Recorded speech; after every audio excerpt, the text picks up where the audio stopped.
1.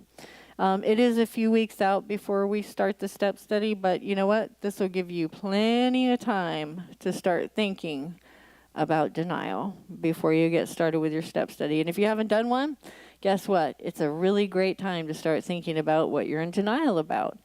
And if you're thinking, I'm not in denial about anything, then you're going to love the lesson tonight. It's going to be great. So, yes, denial is a big river in Africa, right? So, Africa's in Egypt, or Egypt's in Africa. Yeah. Yeah, they could be, one and the same, whatever. Who's to say which one is in which, right? Anyhow, it's been a long day, guys. So, I'm a daughter of the King still. I'm recovering from anger, control, counterdependency, and I am still Angela. So, lesson 1, principle 1, step 1. So, denial. Principle 1, realize I'm not God. I admit that I'm powerless to control my tendency to do the wrong thing, that my life is unmanageable. Happy are those who know they are spiritually poor, Matthew 5:3. Step 1, we admitted we were powerless over our addictions and compulsive behaviors, that our lives had become unmanageable. For I know that good itself does not dwell in me, that is, in my sinful nature, for I have the desire to do what is good, but I cannot carry it out, Romans 7:18. So how many of you know that nothing changes until something changes? And until you realize that something needs to change, it's not going to change. Now, those moments of realizing that something needs to change, they can be big and extreme and messy and ugly, or they can be little moments where you just suddenly out of nowhere have an epiphany and you realize that something has to change, right? And so that's what we're going to talk about tonight, because a lot of times most people, I want to say all people, but we'll say most people, they have an area of their life that's unmanageable. And because they think that they're managing it okay, they can't quite step out of their denial and identify the fact that if they have to work that hard to manage it, it's unmanageable, right?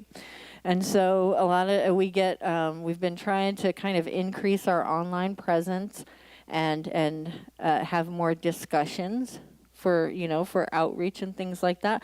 People won't come to CR if they don't know that CR is here. People won't sign up for the step study if they don't know what it is or that it's here, right? And so if our job is to disciple people, then that means we have to do outreach, right? And so anyhow, with that, we get a lot of questions of, CR is just for alcoholics and addicts, right? No, it's for everyone. Well, what do you mean everyone? I mean everyone. Because the Bible is pretty clear that no one is without sin. Well, no matter if you were married or raised by the Cleavers, you probably still have some things that you need to work on, right? I mean, we all do.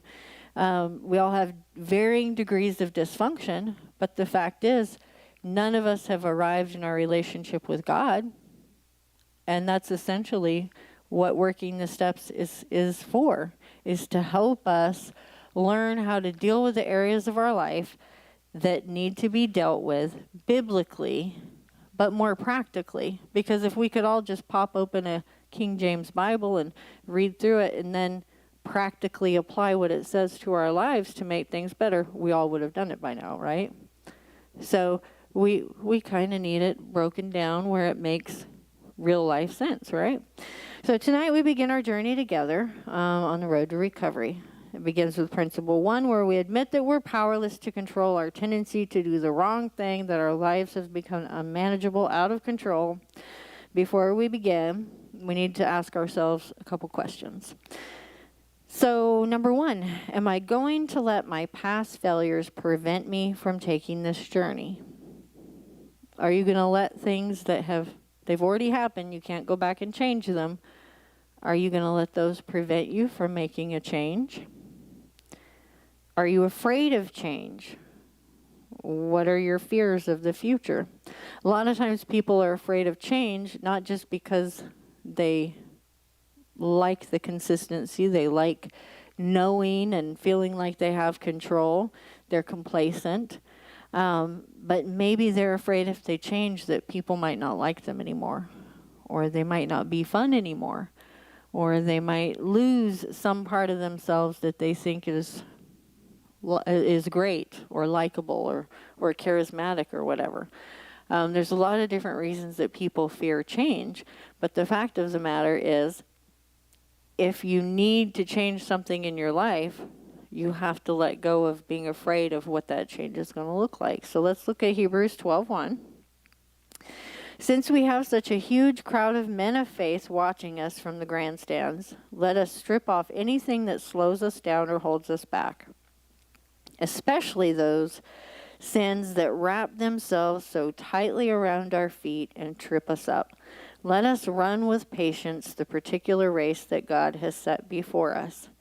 So how many of you are brave enough to say that you have something in your life that trips you up now and again? Now, you might be thinking, well, I don't drink, and I don't smoke, and I don't do drugs, and I don't cuss, and I don't have sex out of wedlock, and you might be going down the list in your head right now of all the things that you don't do, and that's why you didn't raise your hand. But the fact of the matter is, just because you haven't identified it yet doesn't mean that it's not there. And a lot of times people get hung up on whether or not it's sin. You know what? There are some things that are super dysfunctional that don't neatly fall into the definition of sin. Let's look at the messiest, nastiest thing that we see that is not illegal. It's not in a diagnostic manual. Codependency. Codependency. I'm going to save the day. I'm going to fix it. I'm going to help you out. And I'm just serving the Lord. Just serving the Lord. You're serving the Lord to your own demise if you're codependent, right? Because if you don't have boundaries, if you don't have the ability to hold people accountable, then that is not serving the Lord in a way that honors Him, is it? And so I think that's probably almost kind of default what we see in CR a lot, is here's all the things I don't do according to the Bible. But they'll be the first one to swoop in and try to save the day. And they've got all of these great reasons how to justify it. But the fact of the matter is, if you're trying to fix people, if you're trying to save people, if you don't have boundaries, if you can't hold people accountable, if you allow yourself to be a doormat, if you ask for help, or if you offer help when you weren't asked, all of those things equal dysfunction, right? And so I could give some more examples, but I think that we see that frequently because a lot of times someone comes in to deal with their addiction and their partner doesn't come with them because, well, I'm not an addict. I don't need to be there. And then the person that's getting healthy from their addiction starts getting healthy, really healthy. They start making all these changes and improving their relationship with God, and they start realizing that there's nothing wrong with them as far as who God created them to be. And then the person that was dependent, the person that was addicted to their addiction, they were addicted to saving the day. They were addicted to having all the control and coming in and cleaning up the mess. That was their addiction. And now that the alcoholic or the drug addict is healthy, their addiction just got pulled out from underneath them. And now what do we do? Well, now I don't get to control the finances. Well, now blah, blah, blah. You know, it's like watching someone implode when they realize that they don't have the same level of control and they can't come in and save the day, because that's really what they believe they're doing, right? And so what we see is this person getting healthy. This person didn't think they needed to be part of that journey. And now there's what?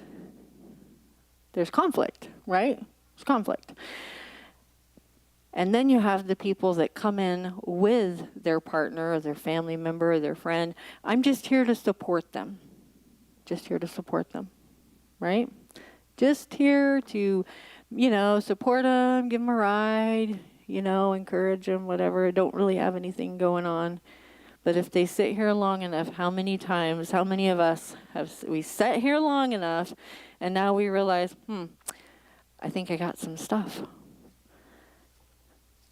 So that is kind of what that looks like on the regular when you step out of denial, and when somebody that's part of your support system decides that they're either going to help you out with that, or they're going to sit back because they don't feel like they have played a role in your dysfunction. So there are two things that we want to point out in the verse that we read in Hebrews 12:1. Okay? First, God has a particular race, a unique plan for each of us, a plan for good, not a life full of dependencies, addictions, or obsessions, or maladapted behavior, anything of that nature, right? The second thing is that we need to be willing to get rid of all the unnecessary baggage, past failures in our lives that keep us stuck. How many of us have baggage? I mean, if you've lived any amount of time, you have baggage, right? Why do therapists and pastors and other people, why do they discourage folks from jumping into dating and relationships right after they've gotten divorced? Why is that usually recommended? Well, yeah. I mean, if you've been through a relationship and it's broken, there's baggage there, right? And so what happens if you don't deal with the baggage? You carry all that baggage into that relationship, it fails, and now you've got twice the amount of baggage. And some people, they just do that cycle their whole life. By the time they're 60, they've got a train load of baggage compartments because they didn't deal with anything.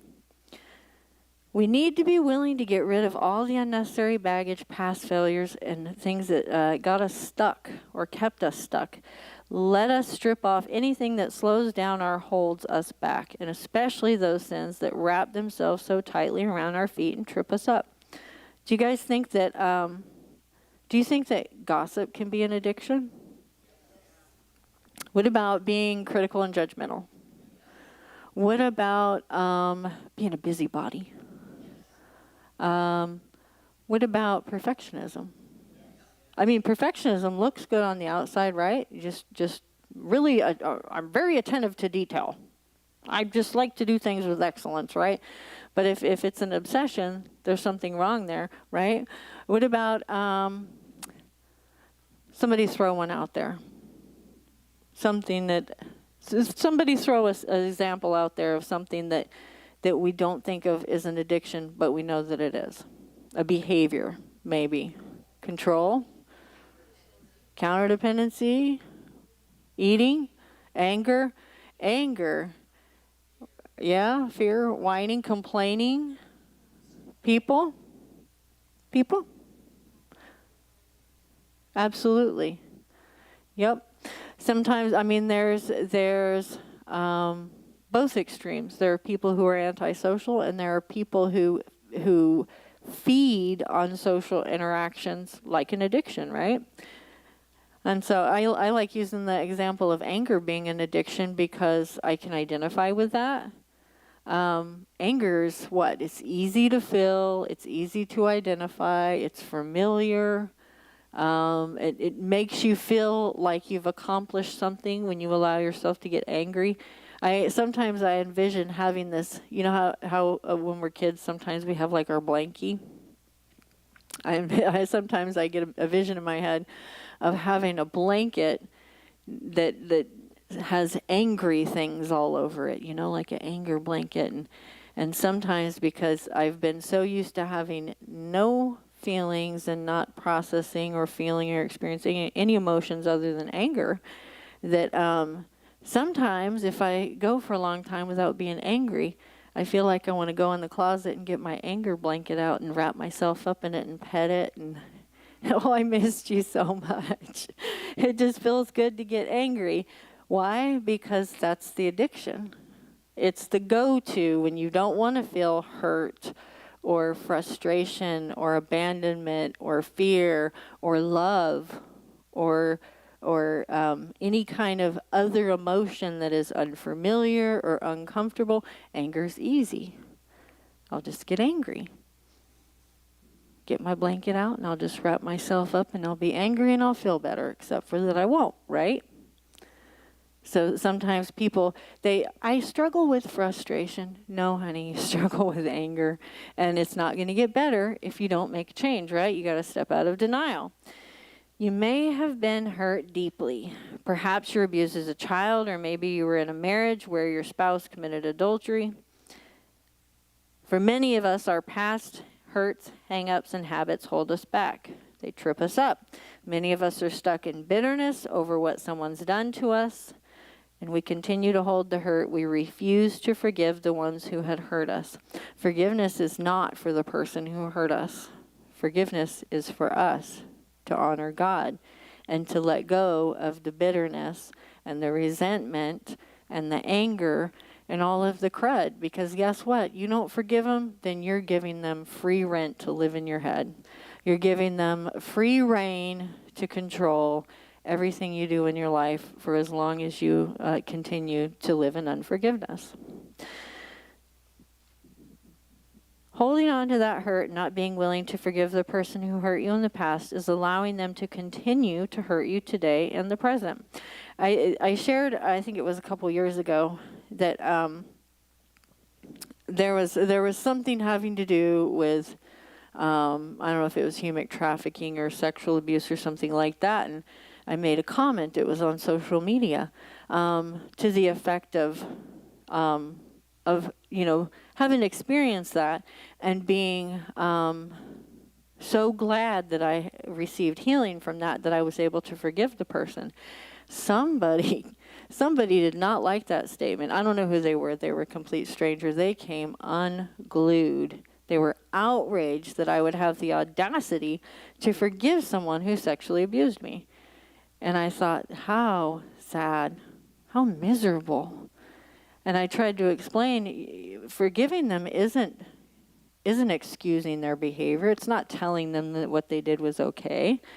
It's not even, it's not even to try to make anyone feel better. It's so you can get better. It's so you can be healed. It's so you can stop letting them consume your life and have control of your emotions.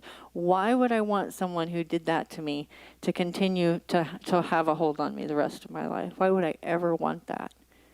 I would never want that. So I forgive them. Were they okay? Was it okay for them to do that? No. Am I saying that that it's okay now that they did that? No, it wasn't okay then, not okay now. Am I saying that that we're going to be friends? No, I'm going to be friends. Now, in my case, it was a family member. And you know what? After many years and lots of hard work, we have a normal familial relationship. A normal familial relationship. That sounds crazy, doesn't it? Though that's something only God can do. That's not something that I can do. It's not something that a therapist can do. That's something only God can do. God can restore relationships, even in a situation like that, right? Working this Christ-centered recovery program will, with God's power, allow you to find the courage and strength to forgive them. Don't get all stressed out. You don't have to forgive them tonight. And guess what? Forgiveness is not a feeling. It's not a feeling. It's a choice. It's a choice. And sometimes you'll make that choice and the feeling will not match it. You'll make the choice and on the inside you'll be all knotted up and maybe feel disgusting. Sometimes it's like that. But you know what? Every time you're tempted to say, yes, come live in my head rent free.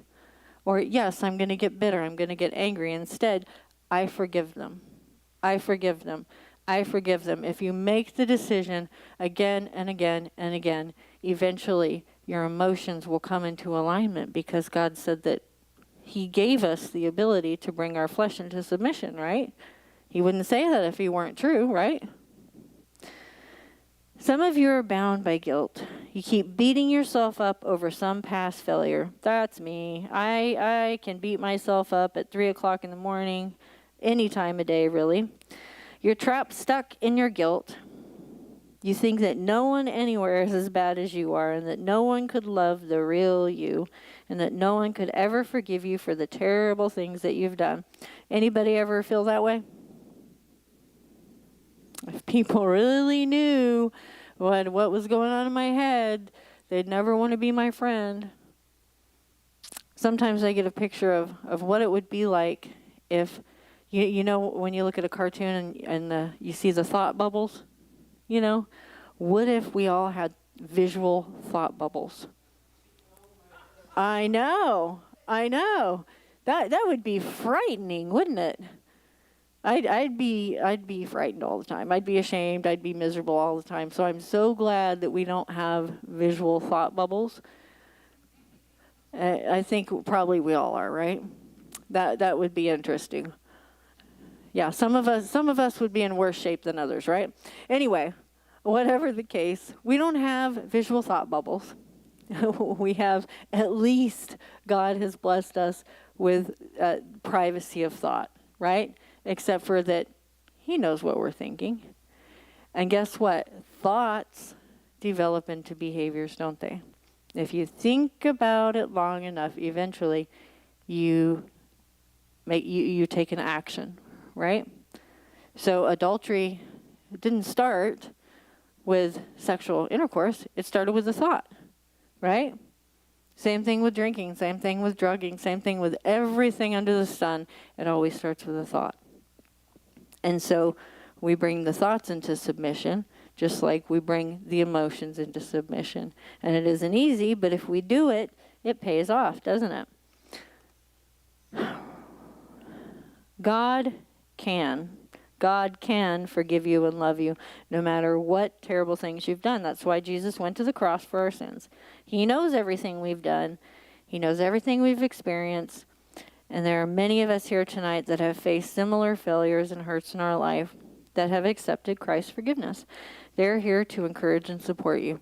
That's what we're here for. We're not here to rescue one another or fix one another. We're here to support, encourage, love unconditionally. We're here to hold each other accountable, because if there's no accountability, there's no recovery, right? The Apostle Paul had a lot to regret about his past. Do you guys ever notice that all of the heroes of the Bible had spotty pasts? Moses was a murderer. Paul was a murderer. He was a persecutor of Christians. David was an adulterer. He was a murderer. Who else? Samson. He struggled with lust. And he might have been stupid too. I don't know. Anyway, I don't know what you call that, but yep. He was all brawn, not a whole lot of brains, right? Anyway. Jonah was rebellious. Jonah's a good example because he did not want to go. He did not want to forgive the people that God told him to go minister to. That's why he ended up getting thrown overboard. He was trying to avoid being obedient to the Lord. He didn't forgive those people. He hated them. He despised them. He was more than happy to see God just wipe them off the face of the earth. But God said no. And even after he submitted to the Lord and ministered to the people in Nineveh, he still had a hard heart and a bad attitude. God used him. So what is that? If he can use murderers and adulterers and liars and rebellious, foul-mouthed punks, he could use us, couldn't he? He's just asking us to maybe work on those things and maybe put things into perspective before our thoughts turn into actions, right? Here's the bottom line. If you want to be free from your past hurts, hang-ups, and habits, you need to deal with your past bitterness and guilt once and for all. Philippians 3:13. No, dear brothers, I am still not all I should be, but I am bringing all my energies to bear on this one thing, forgetting the past and looking forward to what lies ahead. Paul participated in Stephen's murder. You guys know what I'm talking about? Talked about Stephen being the first martyr, kind of comparing that to the Charlie Kirk assassination. How many people stood by when nasty things were being said, right? Tons of examples. Isaiah 43:18 tells us, forget the former things. Forget about what you've already done. You can't change it. Let it go. Do not dwell on the past. That doesn't mean ignore the past. You need to learn from your past, offer forgiveness, make amends, and release it. Only then can you be free from guilt, grudges, and grief. Guys, I am a world-class grudge holder. I'm a great grudge holder. I can't count how many hours of my life have been wasted thinking begrudging thoughts.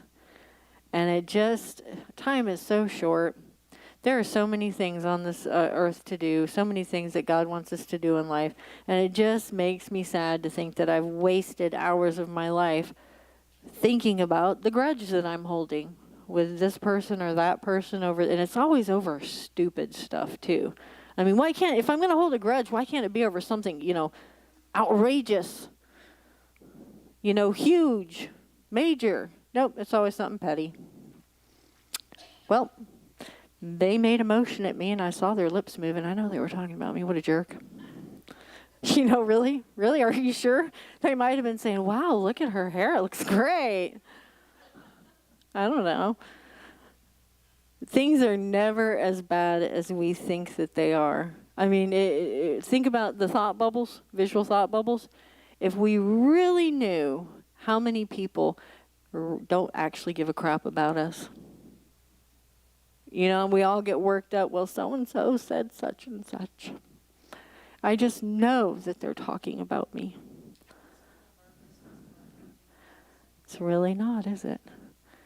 And if people were really as busy talking about us and thinking about us and doing all those things that we imagine they are, they wouldn't have time to do anything either. It's really goes back to thought process. What are you doing with your thought life? Where's your thought life? If you keep thinking those things, eventually you're going to do them. Do you want to be that person? Do you want to be a spiritual Karen? I'm going to pass on that. Forget the former things. Do not dwell on the past. You can't ignore it, but we can learn from it. So let's face it, we've all stumbled over a hurt, hang-up, or habit, but the race isn't over yet, and God isn't interested in how we started, but how we finish. Some of the things that we hold on to and we beat ourselves up over, nobody else thinks are as big of a deal as we do. One time, actually, I think it's been multiple times, I went to try to sort something out that I've been ruminating over. And it's more than a few times. There's been some times, okay? I'm ruminating over something, and I'm getting all worked up, and I think that I have to go fix it. And I go talk to the person. They're like, what are you talking about? What are you talking about? Oh, really? You thought I was offended? No, I had a headache, or I need to go to the bathroom, or, everything's fine.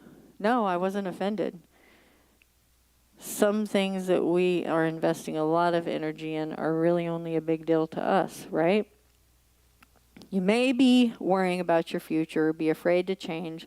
We all worry about things that we do not have any control over and don't have the power to change.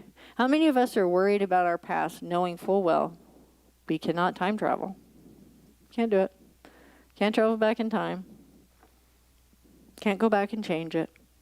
We can't magically erase anyone else's memory of it. I mean, I've thought about how to do that. How to just, maybe if I convince them that it didn't happen enough, they'll forget, and then, won't have to worry about that. Can't change it. It's already done. We all know worrying is what? What is worrying? It's not trusting God. It's not trusting God. I was thinking about that. I just love that I magically wake up at 4 o'clock every morning. Just love that. It's great. And then I lay there till my alarm goes off at 6, and I think about all the things that are weighing on me that I have absolutely no control over. I don't know what's going to happen if the IRS doesn't give me another payment plan. I don't know what's going to happen if my coworker's really the jerk that I think they are. I don't know what's going to happen if I can't get A's in school. I don't know what's going to happen if I don't actually lose some weight. I don't know what's going to, and the list goes on. I mean, I've got laundry lists of things that I can ruminate and worry about that I don't have any control over. Now, I have control over what decisions I make and what actions I take and whether or not I procrastinate or whether or not I fulfill my obligations, for sure. But if I'm worrying about it, I've not given it to God. I'm saying, okay, God, you sit down, see this is way more complicated than you realize, so I'm going to have to handle this because you don't understand how the IRS works, clearly. So just take a seat. I'll call you when they come to take my motor home, okay? I'll let you step in then. And then the whole time he's just like, I actually had this handled 6 months ago. I don't know what you're worried about. Probably longer than that, right? You may have been in your hurt, habit, or hang-up for so long that it has become your identity, and that's what denial is really about. We think that our identity is drug addict, criminal, sex addict, porn addict, alcoholic. I'm not pointing at anyone. I'm just using hands, okay? Anxiety addict, okay? There, now I'm pointing. Anxiety addict, control addict, counter dependent, which is what? Control addict. Codependent, which is what? People-pleasing addict. Still a form of control, right? If I please people, they will like me and accept me, and they will realize that I have value, right? You may be thinking, what will happen if I really give recovery a chance? Will I change? If I give up my old hurts, habits, and hang-ups, what will I become? Who will I be? What if I turn into a nerd? What if I become one of those Bible thumper people? What if all my friends from high school don't like me anymore? Okay, number one, all the ones that we were worried about in high school grew up to have bald heads and beer guts. So I'm not sure why we would be worrying about that, okay? You guys have seen Romeo and Michelle's high school reunion. Duh, that actually happened. Right? Who will I be? You'll be who God designed you to be. You'll be the person that before you were ever conceived, He envisioned you to be. And you know what? You will be imperfect, and He will love you just as much as He did the day He knew that you were going to be conceived. And guess what? Some people will not like you. Some people may dislike you a whole lot. Some people will adore you. And you know what? Deb's right. It's none of our business what they think. Our mission is to be wholly pleasing to the Lord, to spread the good news, to be obedient. And it's way easier to be obedient if we're not drunk or waking up someplace with somebody that we're not supposed to, or creating such a bad reputation with our bad bumping gum habit, right? It's easier to witness to people if we're doing the right thing. And I don't mean perfection. I think there's a huge benefit to being imperfect when we witness to others, because they see that Christianity is not about perfection, it's about relationship. So we should absolutely embrace our recovery journey and where we're at with that loudly, and not hide our mistakes. Just be transparent. This is where I'm at in my walk with the Lord. This is where I'm at in my recovery. Who will I be? You'll be who God created you to be. You may have been abusing alcohol, prescription drugs, food. Maybe you're afraid of what you'll do without the substance of choice.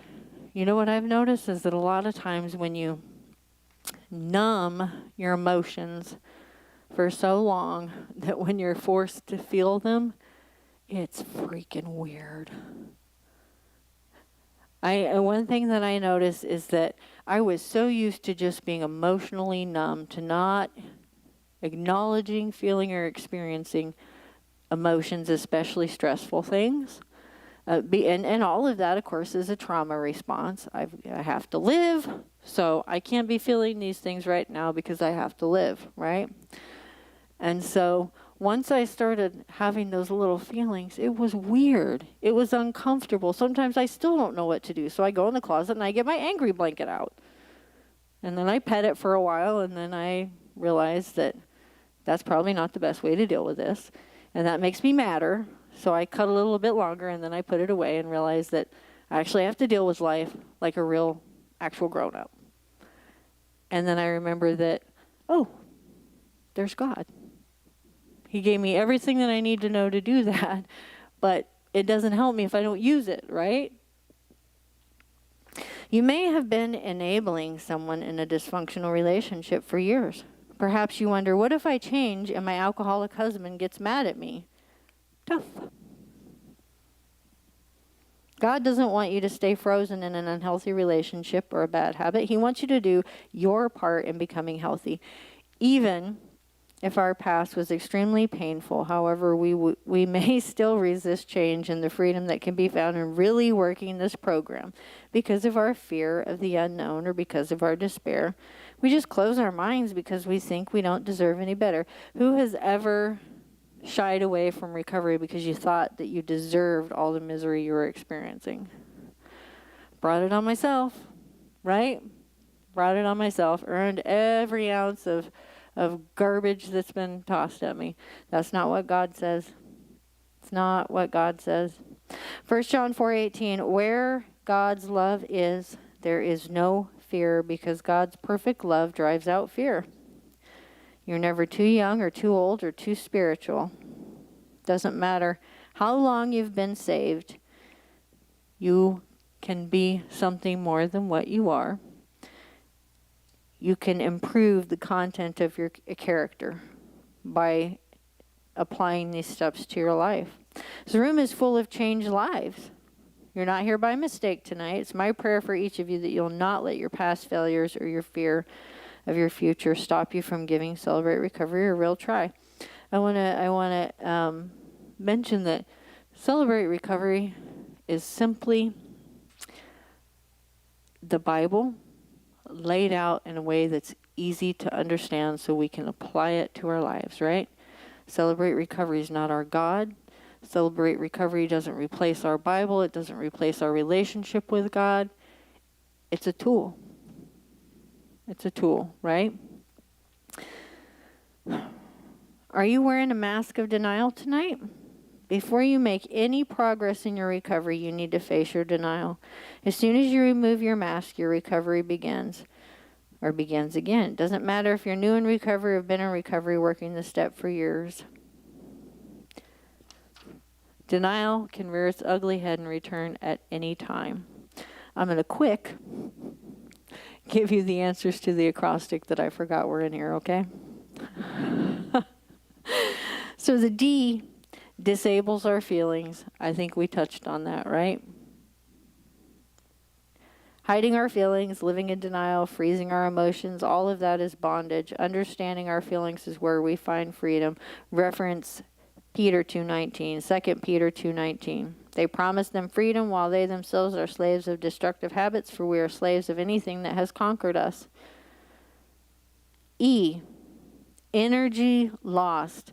What I tell you, how much energy have I wasted ruminating on stupid, pointless stuff?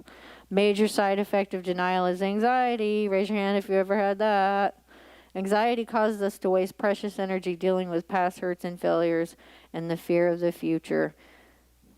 You guys familiar with the term future tripping? Mm-hmm.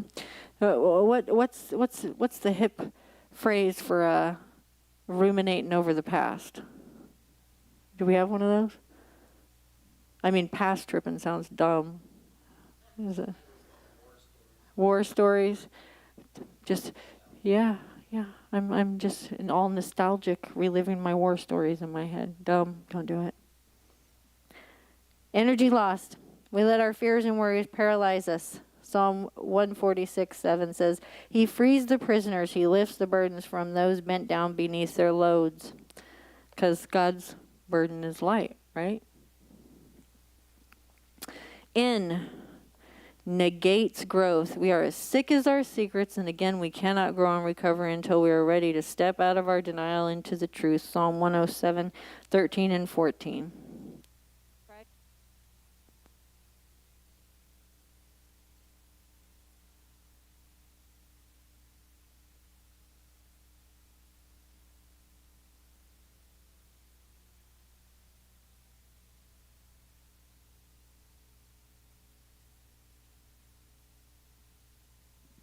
Thank you.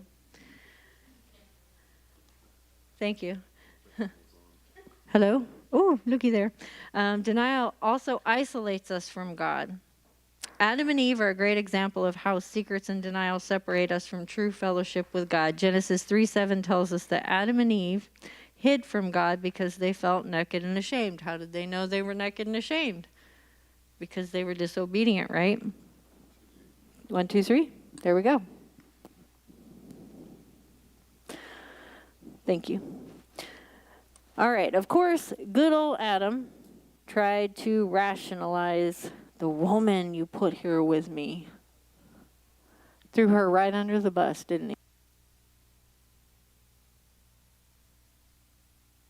What would have happened if you hadn't made this woman? I would have been right on track, right? She gave me some of the fruit from the tree, and guess what he did? He ate it. He didn't say, Eve, you weren't supposed to do that. Why did you do that? God, Eve ate from the tree. He said, okay, I'll eat it. You're a top shelf guy, right? The woman you put here with me. Then he tried to blame it on Eve. She gave him some fruit. Remember, God's light shines on the truth. Our denial keeps us in the dark. God is light. In him there is no darkness at all. If we claim to have fellowship with him and yet walk in darkness, we lie and do not live out the truth. But if we walk in the light, he is in the light. We have fellowship with one another, and the blood of Jesus, his son, purifies us from all sin. 1 John 1:5-7. A is for alienates us from our relationships. Have you guys ever been alienated from the people you love when you're all up in your stuff? Yep. I know for a fact that in certain times in my life that I was just one of them toxic, miserable people. Just miserable. Miserable.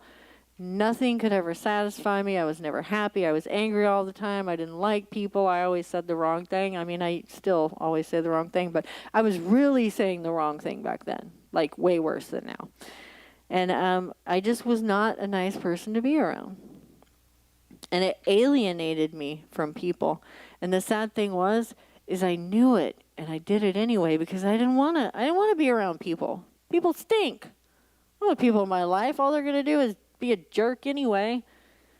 And so I was purposefully a miserable human so I could remain isolated from people. I didn't have to commit to anything. Denial tells us we're getting away with it. We think no one knows. Guess what? If you start the step study, everybody's going to know, so you might as well write it in your book and share it. We all know. You can't hide it from us. And you know what? That's okay. We want everyone who walks from the door to just take their mask off and be who they are, within reason, of course. You know, you can't do anything crazy or get too rowdy or disruptive, but you can be who you are where you're at. And as long as you're willing to do the work, we'll walk it out with you, right by your side. We don't dare reveal our true selves to others for fear of what they'll think or say if they knew the real us. And you know what? The list goes on of all the things we think, all of the little lies that are in our head that keep us from just saying, you know what? I think I really do have a problem. I should work on it. We isolate ourselves and thereby minimize the risk of exposure and possible rejection from others. So now we get to the meat of the matter. I don't want to get rejected. I want to get rejected. Man, when I go in there and I sit down in step study or small group and I tell them that I did blah, blah, blah, everybody's going to think I'm a jerk. You know what? There's probably at least one other person in the room that has done or thought or said the same thing. You're probably not really alone as you think you are. What's the answer? Listen to Ephesians 4:25. Stop lying to each other. Tell the truth. For if we are parts of each other, then we lie to each other. We are hurting ourselves. The L is lengthens the pain. You ever hear the term glutton for punishment? You stay in your denial. Stay in your denial and keep doing what you're doing. Be a glutton for punishment because it will be miserable. And all you're doing is drawing out the pain and misery. We have the false belief that denial protects us from our pain. In reality, denial allows our pain to fester and grow and to turn into shame and guilt. It extends our hurt and it multiplies our problems. Truth, like surgery, may hurt for a while, but it cures, right? You got a cancer? It's confined to one area. Take it out. If you get all of the little cells, everything in the surrounding tissue, then you're cured, right? Most of the time, that's how, if it's a surgical procedure, that's how they measure it, right? We took out the cancer, now you're healed. So we'll just stick with the black and white example there and not get into other things. But you take out the festering pustule of our denial and misery and things that we're suppressing. If we take that out, then we become healthy, right? It doesn't happen overnight. It's not as quick as a surgery, right? It requires hard work. It requires commitment. It requires honesty. It requires accountability. But most of all, it requires a genuine desire to change, right? So tonight I encourage you to step out of denial.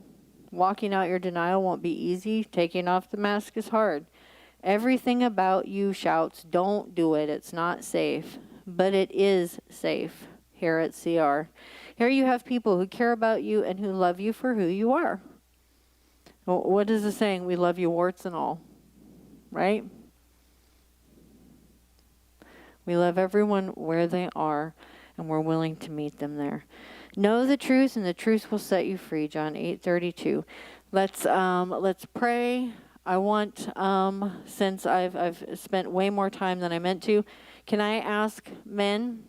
Can I ask you to please pray for Jonathan? This is his last Thursday with us before he moves, and so I was going to ask you to do that anyway, but I'll ask you to do that before we leave tonight. Is that okay, Jonathan?